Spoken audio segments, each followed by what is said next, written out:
नमस्कार दोस्तों, स्वागत है आपका द लर्निंग कैपिटल के यूट्यूब प्लेटफॉर्म पे। आज हम रेशियो प्रपोर्शन का पार्ट 3 देखेंगे। इसमें हम पार्ट 2 के आगे के प्रॉब्लम्स को सॉल्व करेंगे। चलिए देखते हैं पार्ट 3। तो आज का पहला क्वेश्चन है हमारा, रुपये 117 को ए, बी तथा सी में 1:2 रेशियो 1:3 रेशियो 1:4 मतलब 1/2 रेशियो 1/3 रेशियो 1/4 के अनुपात में बांटने की अपेक्षा त्रुटिवश धोखे से किस रेशियो में हमने बांट दिया है, 2:3:4 में के अनुपात में बांटने पर किसको लाभ होगा। तो ऑप्शन है हमारे केवल ए को, केवल बी को, केवल सी और बी तथा सी को। टोटल रुपए हमें कितने दिए हुए हैं, 117 को हमें डिवाइड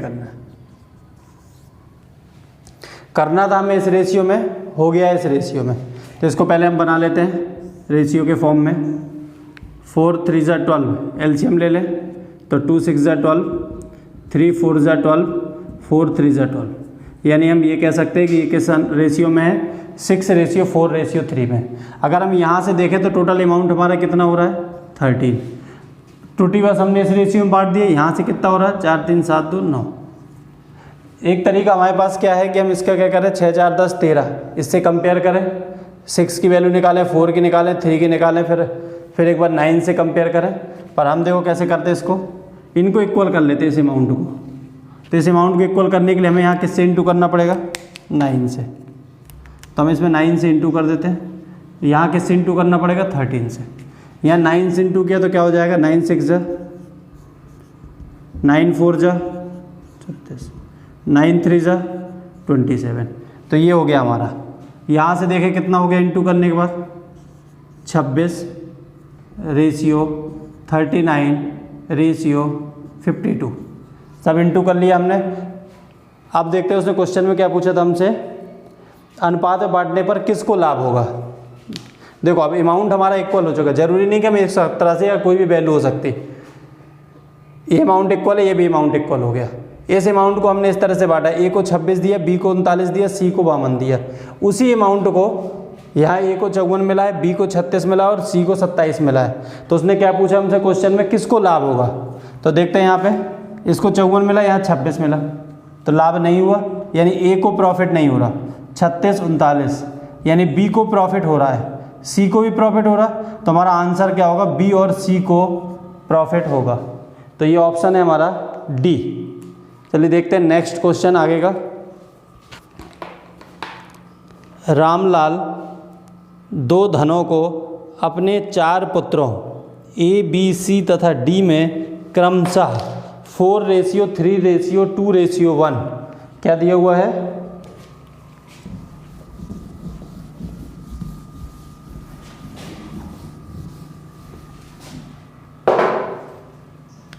4:3:2:1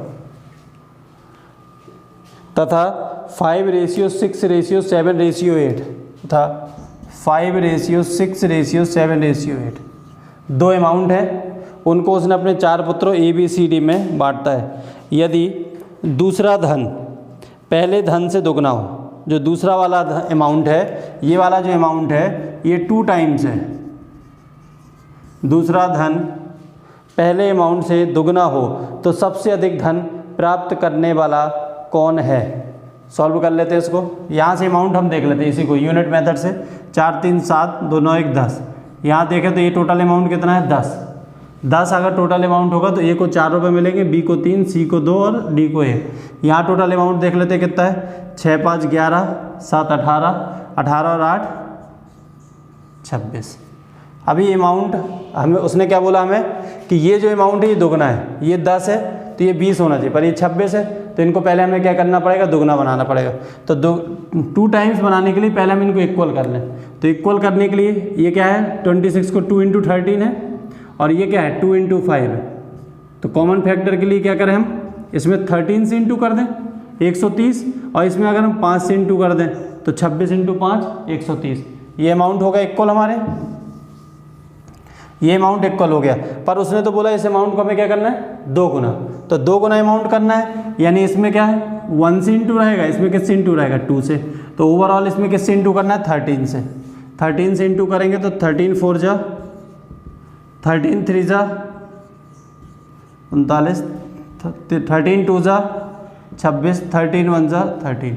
तो ये हो गया पहला अमाउंट। दूसरा अमाउंट में टोटल इंटू कितने का है 5 इंटू 2 10 का, तो इसमें 10 से इंटू करेंगे तो 50, इसमें 10 से इंटू करेंगे 60, इसमें 10 से इंटू करेंगे 70, इसमें 10 से इंटू किया तो 80 80। ये ए बी सी और डी उसने पूछा है किसको, क्वेश्चन में उसने हमसे पूछा है सबसे अधिक धन प्राप्त करने वाला कौन है। ऐड कर लेते हैं 2 5 5 10 102 9 6 3 9 6 7 2 9 3 8 1 9। सबसे ज़्यादा अमाउंट किसको मिल रहा है ए को, तो हमारा आंसर क्या हो जाएगा कि ए को मिलेगा सबसे, जो कि ऑप्शन नंबर क्या है ए ऑप्शन है। उसके बाद देखते हैं नेक्स्ट क्वेश्चन हमारा,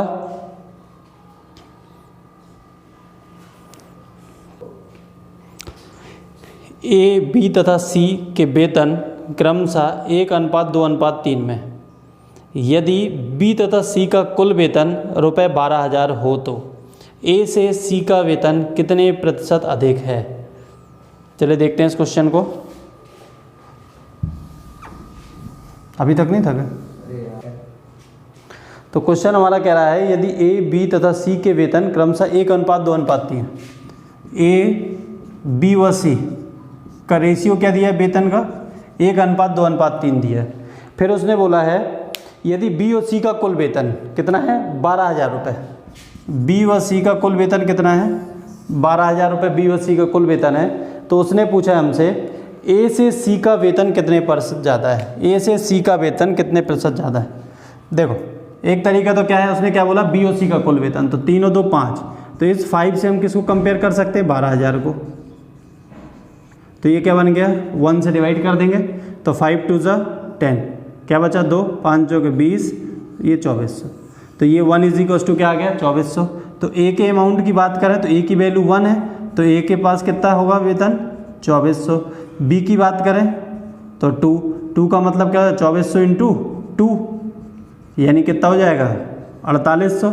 सी की बात करें तो हमें करने की वैसे ज़रूरत नहीं, क्योंकि उसने जो हमसे क्वेश्चन में पूछा है, अच्छा ए से सी का वेतन ही पूछा तो सी निकाल फाइंड करना पड़ेगा हमें। सी की वैल्यू क्या है 3, 2400 इंटू 3 कर दो तो 0 0 4 3 12 1 कैरी 6 7 7200 रुपये।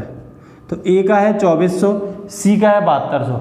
उसने पूछा है ए से सी का वेतन कितना ज़्यादा है, ज़्यादा पूछा तो हमें डिफरेंस निकालना पड़ेगा पहले। 7200 में से 2400 माइनस कर देंगे तो कितना हो गया 4800, डिवाइडेड बाई किससे कंपेयर करने को बोला उसने ए के वेतन से, तो ए का वेतन हमारा कितना है 2400 इंटू 100, तो 2400 से ये कैंसिल आउट हो जाएगा 2, यानी कितना परसेंट ज़्यादा हो गया ये 200%। तो इसका आंसर हो गया हमारा बी, इस क्वेश्चन का आंसर है हमारा बी। पर देखो इतना हमें करने की ज़रूरत नहीं थी 12,000 से, ये 12,000 की जगह कुछ भी दिया हो, हम यहाँ से ही देखो ये हम इसी से निकाल रहे हैं यूनिट मेथड से। तो हम ये मान लेते हैं कि टोटल अमाउंट कितना है 6 है, तो 6 में से 3 मिलेगा सी को, ए को मिलेगा 1 और बी को मिलेगा 2, तो 3 और 1 कितना ज़्यादा है ये 2 ज़्यादा है। 2/1 इंटू 100 = 200%। तो हमें कुछ भी करने की ज़रूरत नहीं थी, इतना सब हम डायरेक्ट भी ऐसे कर सकते थे। चलिए देखते हैं इसके बाद नेक्स्ट क्वेश्चन। किसी समय पर 1.4 मीटर ऊंचाई के एक लड़के की परछाई की लंबाई 1.2 मीटर है। चलिए बना लेते हैं इसको थोड़ा सा।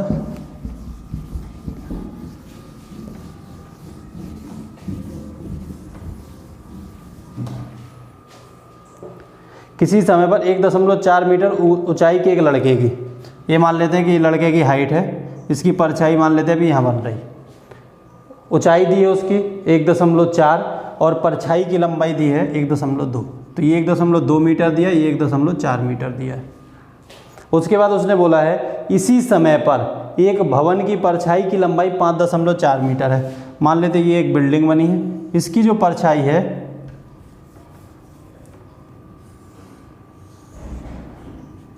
वो कितनी है 5.4 मीटर की परछाई है। तो उसने हमसे पूछा है कि इस भवन की ऊंचाई कितनी है, मतलब उसने ये पूछा है। तो सिंपल सी बात है, सेम समय पूछ रहा है तो क्या होगा, इनका रेशियो इज इक्वल टू इनके रेशियो को हम इक्वल कर सकते हैं। तो क्या हो जाएगा ये 1.4 divide by 1.2 is equal to h by 5.4। ये ऐसे भी समझ सकते हो, सेम समय बन रहा है परछाई। तो अगर हम ऐसा मान लें कि अगर इस टाइम पे जितना एंगल बनेगा तो उसी टाइम पे ये भी उतना ही एंगल बनाएगी, तो हम ये भी कर सकते हैं कि ये tan theta is equal to और ये भी tan theta is equal to tan theta equal कर देंगे दोनों को। तो हमने डायरेक्ट ऐसे लिख दिया। इसको सॉल्व कर लेते हैं, कितना आ जाएगा 2 7 जा 2 6 जा, इसको 6 से कैंसिल करेंगे तो 9 6 जा 54 0.9 9 7 63, यानी हाइट कितनी आएगी 6.3 मीटर हाइट आएगी। तो ये हमारा आंसर है। तो इसका ये ऑप्शन नंबर है हमारा बी। तो बी हो गया। देखते हैं नेक्स्ट क्वेश्चन। एक भिन्न के अंश तथा हर का अनुपात 3:4 है। अंश में से 9 घटाने पर नई भिन्न मूल भिन्न का 2/3 हो जाती है। तो मूल भिन्न का अंश कितना है, चलिए देखते हैं इसको।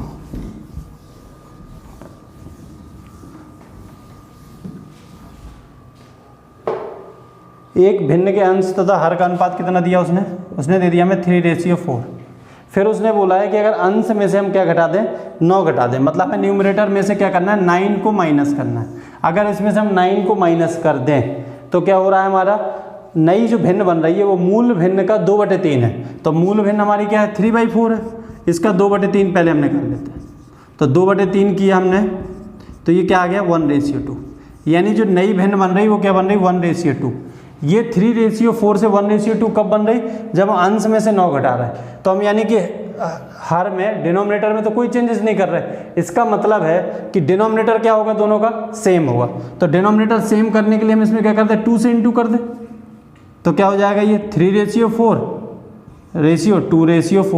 डिनोमिनेटर सेम हो गया, केवल देखो न्यूमरेटर में चेंज है। 3 से न्यूमरेटर क्या हो गया 2, यानी ये 1। इस 1 का मतलब ही क्या है 9 है। इस 1 का मतलब क्या आ गया 9।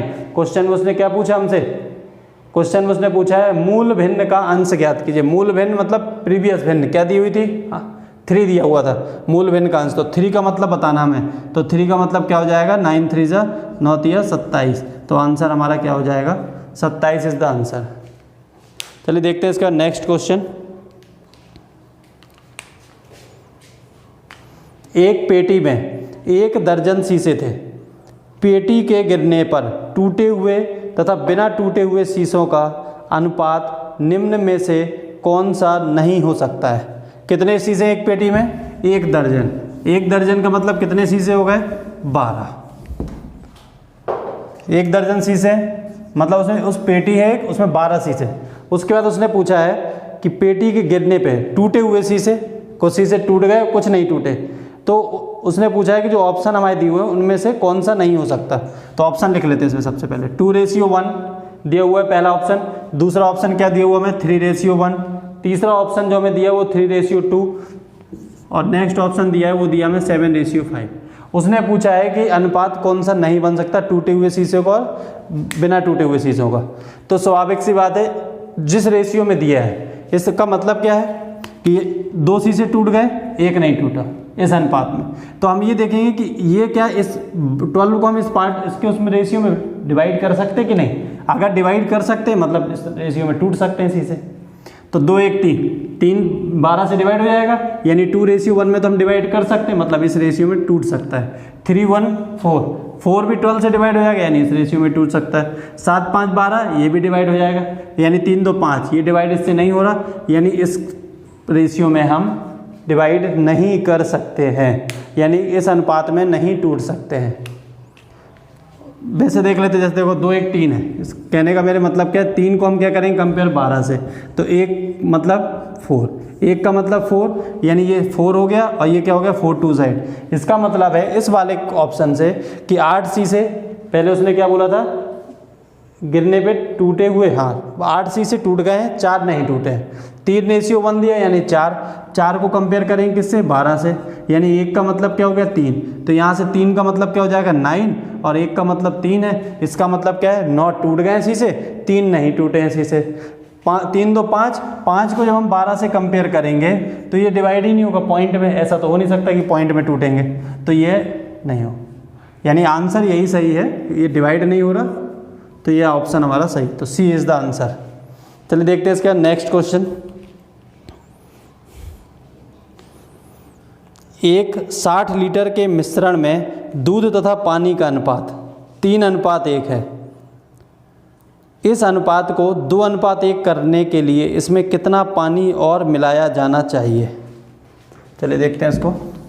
इस तरह का क्वेश्चन आता ही आता है मैक्सिमम एग्ज़ामों में, मिलाने वाला। तो इसको देखेंगे बहुत अच्छे तरीके से कैसे करेंगे। उसने बोला है कि 60 लीटर का मिश्रण है, 60 लीटर का मिश्रण है, उसमें क्या है, दूध और पानी का मिल्क रेशियो वाटर हमें क्या दिया है, 3:1 उसने दिया है मिल्क रेशियो वाटर। उसके बाद उसने बोला है इस अनुपात को 2:1 करना है। तो क्या करना है इसमें हमें 2:1 करना है, और उसने पूछा इसमें कितना पानी और मिला दे। पहले हमें इस रेशियो में दिया है, फिर उसने बोला है कि हम इसको और कितना इसमें पानी मिला दें कि ये अनुपात ये इसमें आ जाए 2:1 में। तो देखो हमें क्या मिलाया, पानी मिलाया, मिल्क को तो मिलाया नहीं, यानी मिल्क की क्वांटिटी तो सेम होनी चाहिए, पर यहाँ तो मिल्क की क्वांटिटी अलग अलग है। तो सबसे पहला काम है हमें इनको सेम करना है, मिल्क की क्वांटिटी को। तो यहाँ पे 3 है, यहाँ 2 है, तो इसके कोफिशिएंट का इंटू यहाँ कर देंगे, इसका यहाँ इंटू कर देंगे। तो इस पूरे भिन्न में हम किससे इंटू कर दें, 2 से, इसमें किससे कर दें, 3 से। तो अब हमारा नया रेशियो क्या बन के आ जाएगा, मिल्क रेशियो वाटर, 2 से इंटू किया तो 3 2 जा 6 रेशियो 2, यहाँ इंटू किया तो 3 2 जा 6 रेशियो 1। यहाँ से देखें तो मिल्क इक्वल हो गया, वाटर है, सॉरी 3 से इंटू किया तो 3। तो यहाँ देखो कि यहाँ से क्या दिख रहा हमें कि हमने 1 यूनिट पानी मिलाया। अब ये 1 यूनिट मतलब कितने लीटर, तो इसके लिए हमें क्या करना पड़ेगा, कंपेयर कर लेंगे हम इससे 60 लीटर से, तो हमारा आंसर आ जाएगा 6 2 8। 8 का मतलब कितना दिया हमें, 60 लीटर, तो 1 का मतलब क्या हो जाएगा, 60/8। इसको डिवाइड कर देंगे तो 8 7 जा 56, 4 बचा 8 5 40, तो 7.5 लीटर हम वाटर मिक्स करेंगे। तो एक ये मेथड हो गई। एक तरीका हमारे पास ऐसा है कि डिटेलिंग में करना है इसमें, तो 3 + 4 पहले ही हम निकाल लें कि 4 को किससे कंपेयर कर दें, 60 लीटर से, तो 1 का मतलब 15। तो इससे हम क्या निकाल सकते हैं, मिल्क कितना है, मिल्क कितना है, 3 पार्ट है, मतलब 45, 15 दिए 45। वाटर कितना है इसमें, 1 पार्ट है, तो वाटर कितना आ जाएगा, 15। तो यहाँ से हमें क्या मालूम चला, मिल्क है 45 लीटर, वाटर है 15 लीटर। उसने बोला वाटर मिलाने को, तो वाटर में हमने x मिला दिया, = क्या रेशियो हो गया, 2:1 हो गया। तो यहाँ से भी हमें सॉल्व कर सकते हैं, इसको कंपेयर कर लें, क्रॉस मल्टीप्लाई कर देंगे, 45 15 दूनी 30 + 2x, तो 2x = क्या हो जाएगा, 15, तो x = 7.5 लीटर। दोनों में से हम किसी भी तरीके से कर सकते हैं, ये मैं समझा रहा हूँ इसलिए थोड़ा सा लग रहा होगा कि लेंदी है, बाकी नहीं तो इस मेथड से तो बेस्ट है ही नहीं। चलिए देखते हैं इसके बाद नेक्स्ट क्वेश्चन।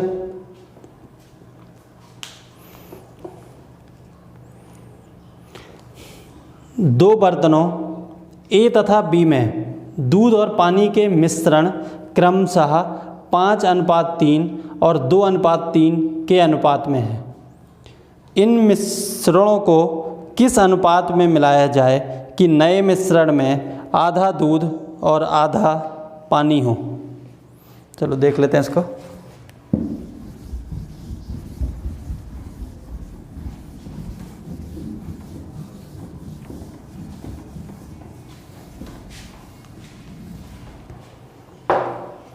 उसने बोला है कि 2 बर्तन हैं ए और बी, उसमें रेशियो में किस रेशियो में है, 5:3 और 2:3 में, 5:3 और 2:3। ये बर्तन है हमारे पास ए व बी।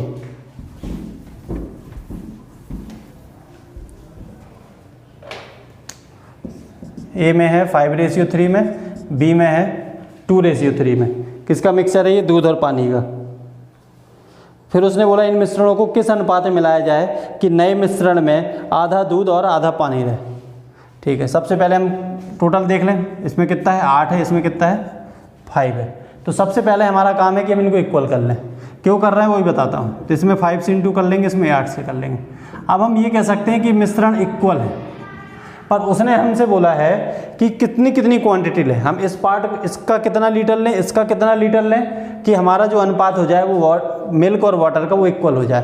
तो हम मान लेते हैं कि हमने इसका कितना लिया, x पार्ट ले लिया, इसका कितना ले लिया, y पार्ट ले लिया। तो x पार्ट लिया मतलब हमें किससे इंटू करना है, 5x से। तो इसमें इंटू करेंगे तो क्या हो जाएगा, ये 25x। यहाँ से कितना है मिल्क, 8y, तो 8 दूनी 16y, ये मिल्क हो गया, इज इक्वस टू यहाँ से वाटर कितना है, 5x से यहाँ इंटू करेंगे तो 15x प्लस 8y का यहाँ 8 × 24y इज इक्वस टू, उसने क्या बोला है, मिल्क और वाटर का अनुपात समान हो जाए। अनुपात समान होने का मतलब रेशियो क्या होना चाहिए, 1:1। क्रॉस मल्टीप्लाई करेंगे आंसर आ जाएगा 25x plus 16y is equals to 15x plus 24y। 25 में से 15 चला जाएगा तो कितना बचेगा, 10x। 16 को उधर ले जाएंगे तो 24 में से 16 जाएगा तो कितना बचेगा, 16 8 24। तो x अपॉन वाई क्या हो जाएगा, ये 2 5 × 10 4 जा, तो x अपॉन वाई क्या हो गया, 4:5। यानी हमें ए के 4 पार्ट, बी का 5 पार्ट, इस अनुपात में अगर मिलाएंगे तो मिल्क और वाटर का रेशियो क्या हो जाएगा, 1:1। तो इसका आंसर हो गया हमारा सी ऑप्शन है, 4:5।